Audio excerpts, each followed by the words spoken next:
32 anos, carioca, brasileiro, não sabia chegar na Torre do Rio Sul, não sabia chegar no aeroporto Galeão. Eu tive que ensinar ele, levar ele para o aeroporto Galeão. Vai por aqui, pega o aterro do Flamengo, pega o perimetral, vira à esquerda, vira à direita, vai lá. A gente está aqui no aeroporto Galeão. Burro pra cacete, não sabia chegar na Torre do Rio Sul. E eu tive que levar ele no aeroporto. Aí depois para voltar, ele no aeroporto, porque eu fiquei lá, ele se perdeu. Ele ligou para o cabelo. Não, Rafael. Não? Para o cabelo teve que ensinar como voltar para ele.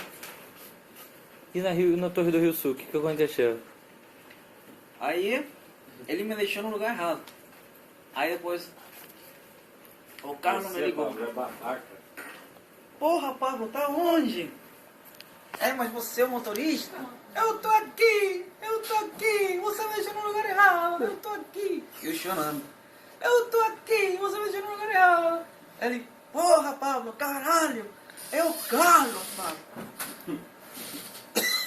Pois é, você me deixou no lugar errado. Eu tô aqui, você me deixou no lugar errado.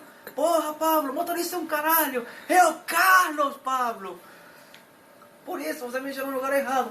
Porra, Pablo, já falei que sou o Carlos da Rio Visas, porra, Pablo. Caralho, tu tá onde? Vou perder o cliente, Pablo. Cadê você? Tu tá onde? Tô aqui, tô na fila do elevador, Carlos. Tô aqui na fila do elevador. Aí o Carlos, pô, vai da escada, Pablo, corre, vai da escada. Aí eu comecei subindo a escada como... Você viu o Forrest Gump alguma vez?